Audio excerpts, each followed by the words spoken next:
Hello everyone, welcome you all on conceptual economics. आज हम discuss करने वाले हैं topic government budget and the economy. It is an interesting topic. Why I am calling it interesting topic? Because nowadays everyone is talking about the government spending, about the taxes, about the government planning, how government is spending, how much on development, how much on non-development activities. Everyone is talking about these things. That's why it is an interesting topic. So which topic we are going to study? A brief introduction to budget.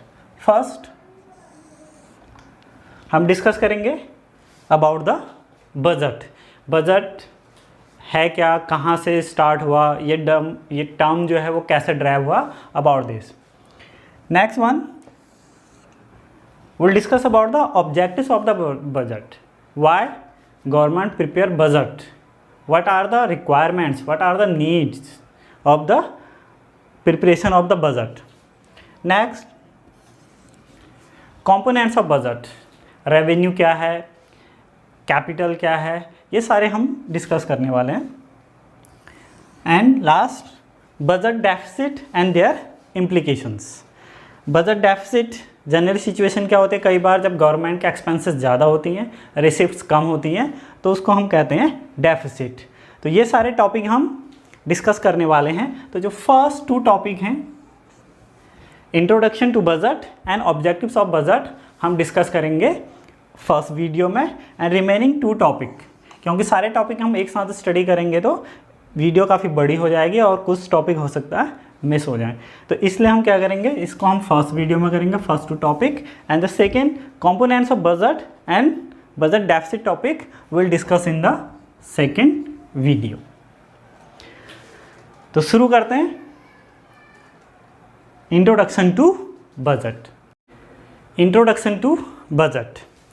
Introduction to budget में first हम देखते हैं कि budget term derive कहाँ से हुआ है, कहाँ से आया है ये टर्म। हम देखते हैं जो बजट टर्म है, budget term is derive from the term बुगेट।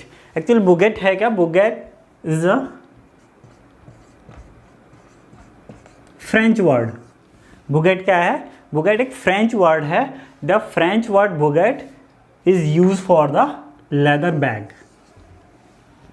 ठीक है, तो इससे बजट से कैसे कनेक्ट हुआ, बजट से कनेक्ट क्या हुआ कि अराउंड 1760 की हम बात करते हैं, अराउंड 1760 AD।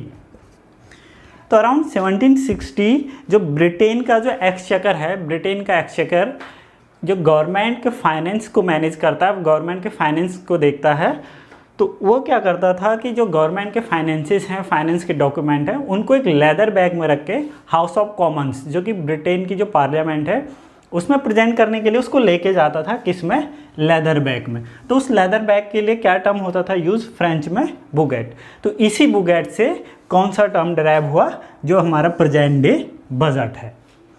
तो इससे क्या क्लियर हुआ, जो फ्रेंच वर्ड है बुगेट, उससे हमारा जो इंग्लिश टर्म है बजट, वो डिराइव हुआ है। सेकेंड इंट्रोडक्शन में क्या, फर्स्ट बजट इन इंडिया। जो इंडिया में फर्स्ट बजट कब प्रेजेंट किया गया, किसने प्रेजेंट किया। इंडिया में जो फर्स्ट बजट है, the first budget was presented in 1869 by um, by the James Wilson. किसने प्रेजेंट किया था, by the James Wilson. James Wilson is also known as father of budget in India. कई बार बहुत सारे competitive exams में पूछा जाता है who is known as father of budget in India, तो कौन है, जेम्स विल्सन। ऐसे ही ये टर्म कहाँ से डराइव हुआ बजट, ये भी कई बार कॉम्पिटेटिव एग्जाम में पूछा जाता है। तो आपको ये याद रखना है कि कहाँ से, फ्रेंच वर्ड है बुगेट, उससे ये डराइव हुआ है। और फर्स्ट बजट कब प्रेजेंट हुआ, 1869 by the James Wilson. That's why James Wilson is known as father of budget in India. अब नेक्स्ट हम देखते हैं इंट्रोडक्शन में क्या, आर्टिकल 112 आर्टिकल 112। तो आर्टिकल 112 क्या प्रेजेंट करता है? आर्टिकल 112 ये बताता है कि जो भी यूनियन गवर्नमेंट है, यूनियन गवर्नमेंट क्या करेगी, पूरे ईयर के लिए जो फाइनेंशियल ईयर है उसके लिए अपने फाइनेंसेस का एक्सपेंडिचर और रिसिप्ट्स का क्या बनाएगी, एक स्टेटमेंट बनाएगी और उसे पार्लियामेंट में प्रेजेंट करेगी। और इसने जो आर्टिकल 112 है, आर्टिकल 112 इसके लिए बजट टर्म यूज नहीं करता। कौन सा टर्म यूज करता है?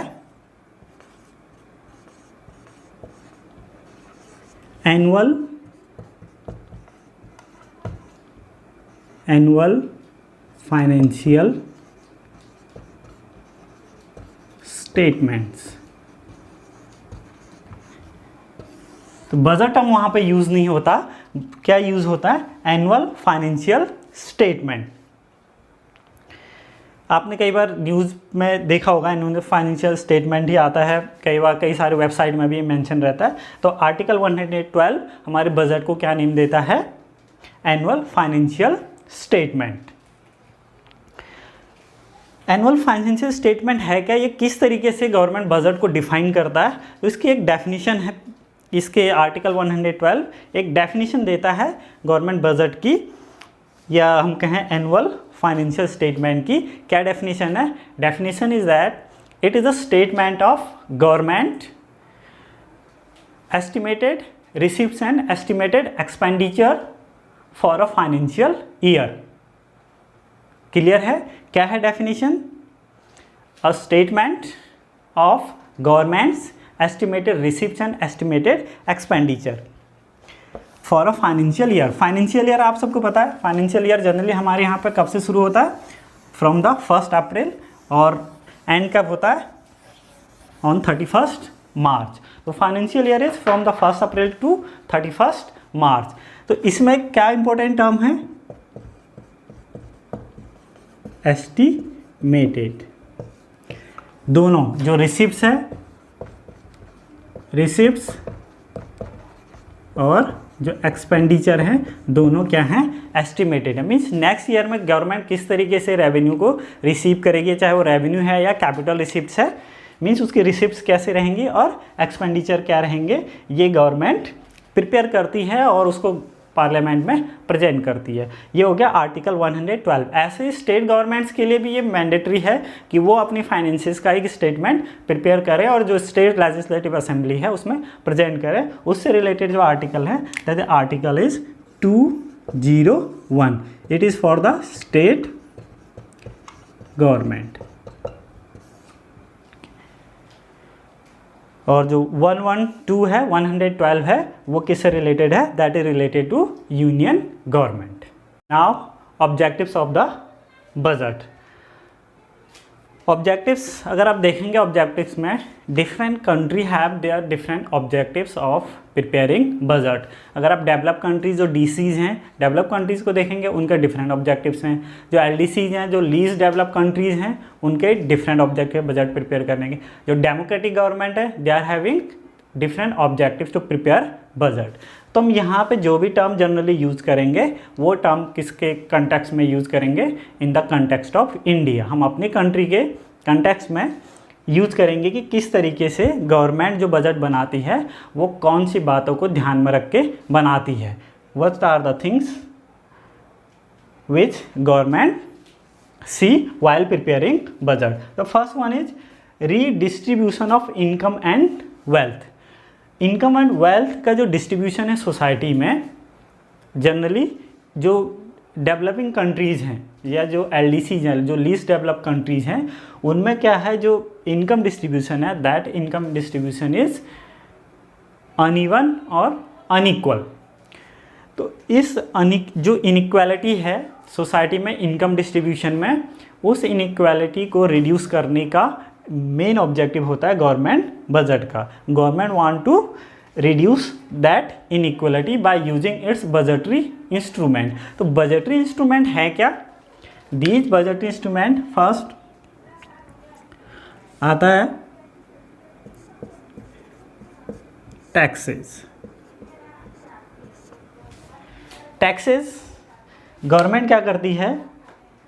इम्पोज करती है taxes because taxes are the major source of income for the government. तो गवर्नमेंट क्या करती है, टैक्सेस किन पे इम्पोज करती है, जो हाई इनकम जो पीपल हैं, जो हाई इनकम सोसाइटी है, जहाँ पे लोगों की इनकम ज़्यादा है, जो टैक्स पे कर सकती है, तो उन पे क्या करती है गवर्नमेंट, टैक्स इम्पोज करती है। और उस टैक्स के थ्रू क्या होता है, गवर्नमेंट को रिसीव होती है इनकम, और गवर्नमेंट उसी टैक्सेस से जो इनकम जनरेट होती है, गवर्नमेंट उससे क्या करती है, government provide subsidies to the poor section. ये किस पर लगाया गया टैक्स, जो रिच सेक्शन है, सब्सिडीज किसको दी गई, पुअर को। तो ये दो इंस्ट्रूमेंट है, taxes and subsidy. By using these two instrument government क्या करती है, गवर्नमेंट रिड्यूस करती है इनकम इनइक्वालिटी को। It is clear to you all, आ गया होगा समझ में। तो पहला जो ऑब्जेक्टिव है वह है redistribution of income and wealth. कैसे रिडिस्ट्रीब्यूट करती है गवर्नमेंट, गवर्नमेंट रिडिस्ट्रीब्यूट करती है by the these two budgetary instrument, taxes and subsidy. Taxes rich पर इम्पोज करती है और सब्सिडीज पुअर को देती है। और किस पर्पज से, रिड्यूस इनकम इनइक्वालिटी। कई बार ये क्वेश्चन दूसरे तरीके से भी पूछा जाता है कि how does government ensure economic equality in the society, तो उसका आंसर भी ये होगा। नेक्स्ट अगर हम देखें जो दूसरा ऑब्जेक्टिव है, second objective, that is reallocation of resources.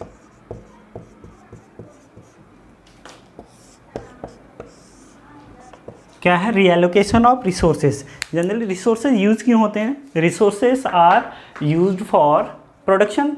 Production करने के लिए रिसोर्सेज को यूज़ किया जाता है, तो उनको रीएलोकेट करने की ज़रूरत क्यों है। तो जो प्रोडक्शन जो यूनिट करती हैं जनरली क्या, अगर गवर्नमेंट सेक्टर जैसे डेमोक्रेटिक गवर्नमेंट है, जैसे हमारे कंट्री में गवर्नमेंट है, तो उसका मेन पर्पज़ क्या होता है, वेलफेयर मैक्सिमाइज करना।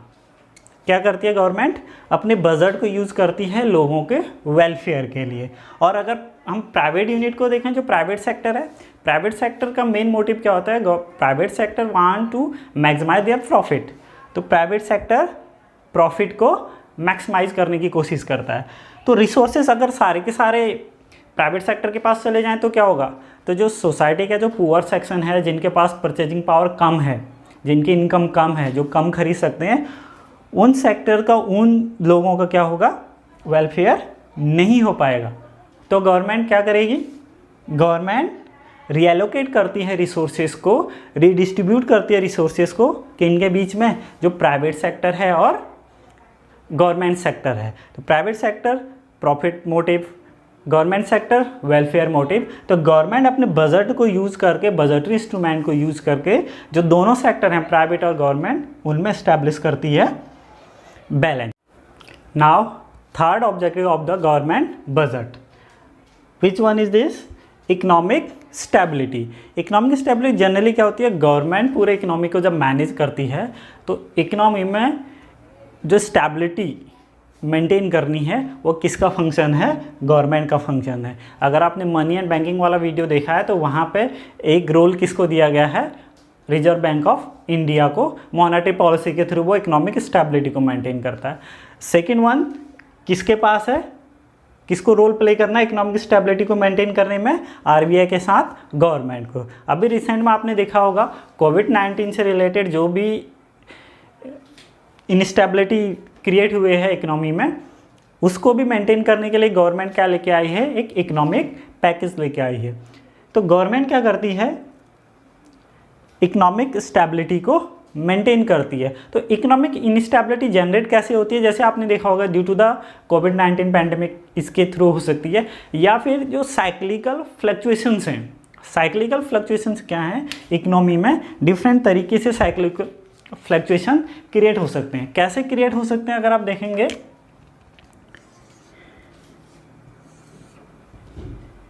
यहाँ पे हम कंट्री की इनकम को मेजर कर रहे हैं, नेशनल ये इनकम है,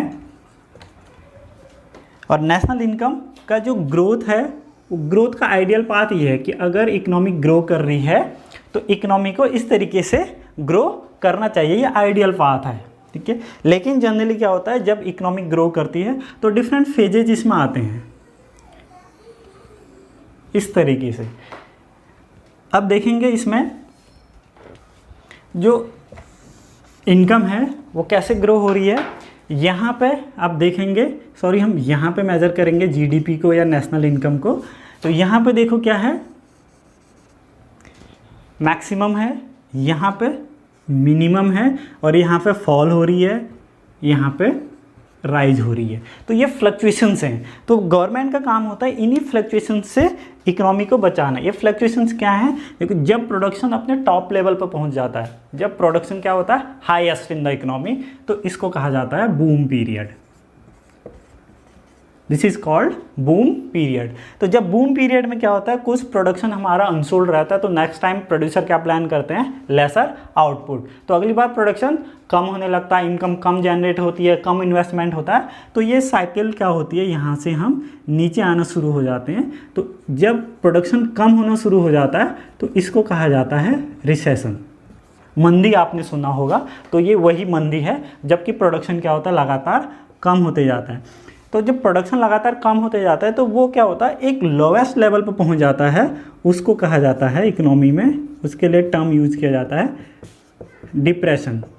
आपने टर्म सुना होगा great depression of the world, जो कि 1929 में हुई थी।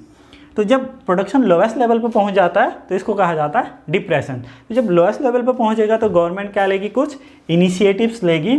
तो उन इनिशिएटिव्स के बाद अगर इनकम बढ़नी शुरू हो जाती है, प्रोडक्शन बढ़ना शुरू हो जाता है, तो इसको कहा जाता है रिकवरी फेज।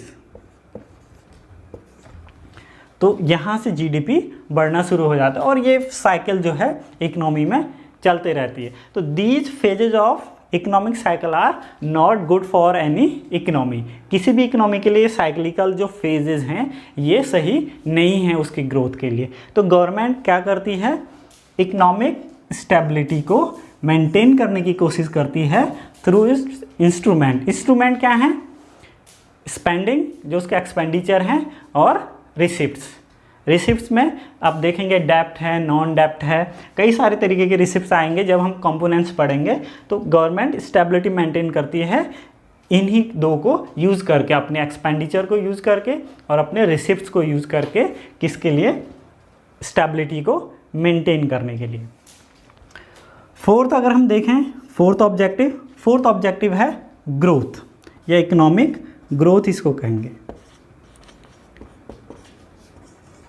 इकोनॉमिक ग्रोथ आपको पता है increase in level of GDP. जब प्रीवियस ईयर से या प्रीवियस मंथ से जब जीडीपी बढ़ता है उसको हम कहते हैं जीडीपी ग्रोथ। तो कोई भी इकोनॉमी है और कोई भी गवर्नमेंट है, उसका मेन मोटिव क्या रहता है, उस कंट्री का जो जीडीपी है उस जीडीपी को बढ़ाना। उसके लिए कैसे जीडीपी बढ़ता है, थ्रू द इन्वेस्टमेंट। तो गवर्नमेंट इन्वेस्टमेंट बढ़ाने के लिए गवर्नमेंट अपनी तरफ से भी इन्वेस्ट कर सकती है, and also government can promote investment in the economy. जैसे आपने अभी इकोनॉमिक जो कोविड-19 में गवर्नमेंट इन्वेस्टमेंट को बूस्ट कर रही है थ्रू द ईजिंग द डेप्ट प्रोसेस। जो क्रेडिट प्रोसेस है, जो डेप्ट की जो प्रोसेस है लोन लेने की, उसको ईज कर रही है, उसको आसान कर रही है ताकि ज़्यादा से ज़्यादा लोन ले और क्या हो, इकोनॉमी में इन्वेस्टमेंट हो। तो इकोनॉमिक ग्रोथ के लिए क्या ज़रूरी है, इन्वेस्टमेंट। तो गवर्नमेंट क्या करती है, इन्वेस्टमेंट को प्रमोट करती है by using its instrument. Last one objective हम देखते हैं, उसको डिस्कस कर लेते हैं।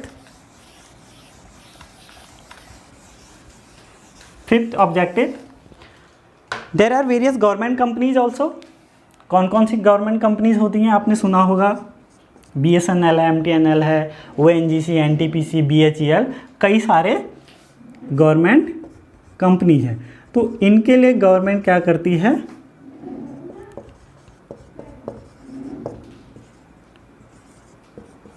तो गवर्नमेंट इनको मैनेज करती है, मैनेजमेंट ऑफ पब्लिक एंटरप्राइजेज। तो फिफ्थ ऑब्जेक्टिव है गवर्नमेंट का बजट प्रिपेयर करने का। हमारी कंट्री में गवर्नमेंट क्या करती है, मैनेज करती है पब्लिक एंटरप्राइजेज को। पब्लिक एंटरप्राइजेज बहुत सारे नाम मैंने अभी बताए। तो इसके लिए गवर्नमेंट अपने बजट में प्रोविज़न करती है कि किस तरीके से इनको मैनेज करना है, क्योंकि जो इनका प्रॉफिट है, this profit is also an important source of non tax revenue of the government. तो ये सारे ऑब्जेक्टिव हो गए। नेक्स्ट वीडियो में हम डिस्कस करने वाले हैं, पहले भी मैंने बताया था कौन से टॉपिक, कंपोनेंट्स, रेवेन्यू रिसिप्ट्स क्या होती हैं, कैपिटल रिसिप्ट्स क्या होते हैं, revenue expenditure, capital expenditure and different type of deficit. तो ये वीडियो आपको कैसे लगी कमेंट सेक्शन में ज़रूर बताएं।